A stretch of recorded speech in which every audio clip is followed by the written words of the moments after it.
Chapter 20. During the next few days, I made a point of looking for Razor, but watching her only added to my confusion.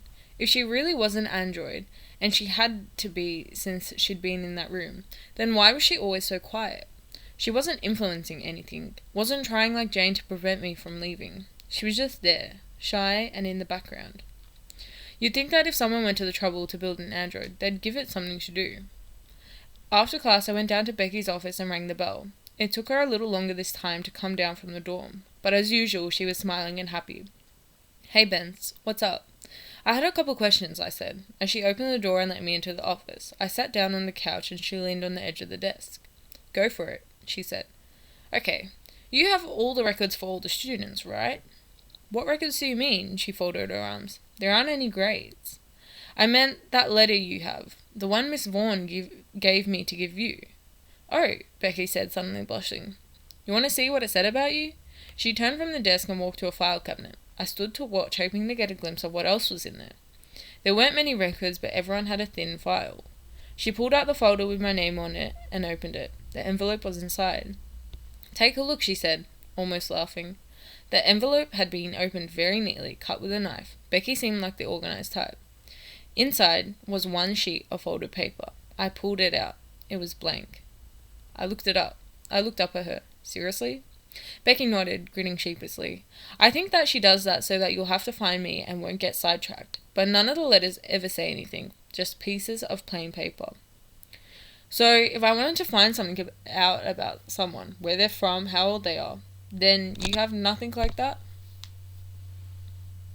"Nope," Becky said. "Not in the files. But I've been here for a while, and I think I know everyone. What's your question?"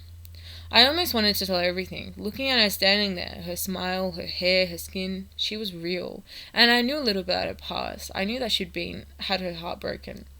But everything I could say about Becky, I could have said about Jane. I'd talked to Jane far more than I talked to Becky. Jane had emotions and sadness. I'd kissed her for crying out loud. If that wasn't enough to tip me off that she wasn't real, I don't know what would have. "Do you know Rosa?" I finally asked. Becky looked surprised and a little deflated. "Yeah," she said. "I guess." "It's for something Mason and I are doing," I lied. "You know what I was making that chart of when everyone came to the school?" "Oh yeah," she said, lightening a little. "Can't you just ask her that?" "She told me, but you know how she is. So quiet. Now I'm trying to figure out more, where she's from. I had meant for this to be easy and quick. I'd hoped that Becky could have just looked in the files and brought off some quick information and I could be done. But now I felt like I had to soothe Becky's feelings for some reason. She sat on the edge of the desk and crossed her legs. "I think that she's from somewhere in the South. I want to say Georgia, but I'm not sure. What's this project for anyway?" "Just curious," I said. "Boredom, mostly. And I figured that someone ought to be keeping some kind of record of this place, just in case we ever got out of here." Becky nodded. "I write in a journal. Every night." "Really?" I sat back on the couch. "Yep. I did before, too. I wish I still had those." I was watching her face. She seemed to be deep in thought. "Where are you from?" It seemed to shake her back. She sat up a little straighter and looked at me again. "Not far from here. Arizona. Flagstaff." "Really? How far is that?" 5 or 6 hours. "And you don't have any friends there? Someone you can contact?" She laughed softly and shook her head. "I live with my grandma on an old ranch. Homeschooled. She died when I was 15. "I'm sorry." "It's okay." She looked down at her skirt and smoothed it with her fan. "I like that you're collecting this stuff. When you're done, I'd like to see it. Maybe we'll have some real records here for once." I nodded and smiled. "Sure." There was so much more I wanted to say. I wanted to trust her. I wish I could. By the way, Jane was an android. I stood up to leave, but didn't step towards the door. Becky watched me expectantly, or was she trying to say something to me? I couldn't tell. Her eyes looked intense, but distant. "I'd better go," I finally said. She looked into my eyes. "Okay." I turned my head and almost touched the doorknob when she spoke. "I'm sorry," she said, "about Jane. All of us in society aren't like Laura and Dylan." A flare of anger sparked, but I tried to keep it down. Without turning around, I nodded. "Don't," she began, but stopped. I waited, my hand tightly gripping the doorknob and squeezing it until my knuckles were white. She was still one of them. Anna had become a V. Others had joined Havoc, but Becky was still in the society. She stammered out her words. "I'm only trying to... I just want everyone to be safe." "Okay." I opened the door and left. For the next few days, I tried to find a way to talk to Rosa, but nothing presented itself. We'd stopped eating lunch on the bleachers, it was too cold, and lots of the girls retreated to the dorms to eat, rather than be in the cafeteria. I was lonely. Every day was getting worse. I'd spent my entire life without anyone I could talk to that was normal. I was almost always in a foster home with 6 or 7 other kids, all of whom were as screwed up as I was, and I'd never stayed longer than a few months. By the time I was 12 or 13, I'd stopped unpacking my bag altogether. I was never part of a team, never in a study group or a clique. I was always the new guy. But at Maxfield, I'd had friends. I'd had people who talked to me. Jane was a weird case. She'd never actually been my girlfriend, and I'd only known her for a few weeks, but we were definitely friends. We talked all the time, and now she was gone. She was never real. I don't know why I had so much trouble remembering that. My other friends seemed to be drying up too. The same distrust that was ruining things with Mason had wrecked my friendships with the rest of the V's. I was just there in the background. I missed people. I missed Jane. I missed Mason and Lily. I missed being able to sit in a group and think they were friends. Now, every time I was in the class or the dorms or the cafeteria, I was looking around at the faces. Was that leg movement mechanical? Do people really blink like that? Is she breathing? I'd spent my whole life alone, but I'd never felt alone as I did now. I finally had my chance to seek out Rosa. I was being filed out in the classroom. The TV screen in the hallway was running announcements. Contracts were going to be renewed that night, so everyone would have the afternoon to finish job responsibilities. When the V's met, I was once again assigned to garbage duty, but I kept listening when Curtis doled out the assignments. Rosa was sent up to the 3rd floor to fix a broken radiator. I kept to my routine, starting with the dorms on the 4th floor, with plans to work my way down to the classroom where she was. I wanted it to look normal, not like I was stalking her. As I picked up each garbage bag, I planned what I'd say to her when I got down there. Unfortunately, Isaiah was in the dorms too, and as I passed his door, he came out to talk. "Benson," he said. "Question." "What?" I didn't look back at him, but continued with my job, opening each door and taking the trash. "I heard that you and Mason went to the wall."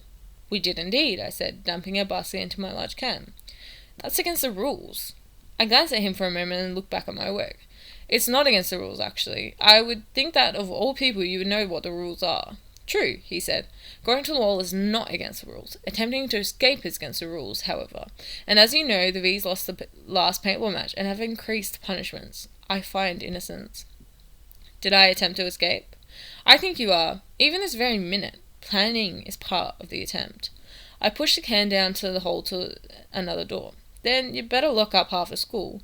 The painful part that it wasn't true. Isaiah knew as well as I did that hardly anyone was seriously trying to get out. "So, you admit it?" I opened the next door and stepped inside. Isaiah had to be a robot. He was too strict, too obedient. Was anyone actually like this? When I re-emerged from the room, I was looking at him, and he stared back at me. "What if I were to tell you," I said, dumping the basket, "that Jane was an android?" Without waiting for his response, I went back into the room and set the basket down. I wasn't worried. If he was an android, part of the school experiment, then he'd already be aware that I knew about Jane. If he wasn't, he wouldn't believe me anyway. "What?" he said as I reappeared. "She was an android," I said. "A robot. C-3PO. He stared at me. I took another basket, and then another. "There's no insanity defense here," he finally said. "You can't wear a dress and get sent home for being crazy." "Okay," I said.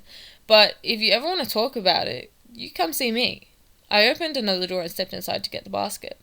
"I don't think you know what you're dealing with here," Isaiah said, still standing in the hall by a large trash can. I came out of the room and ran my fingers into his chest.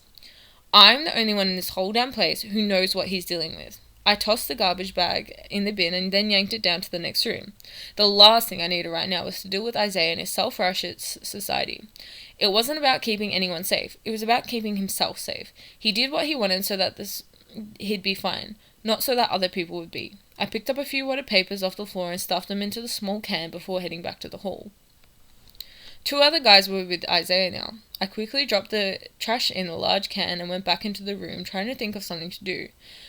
Some way to get past them or talk my way out of this, but it was too late. They'd follow me in.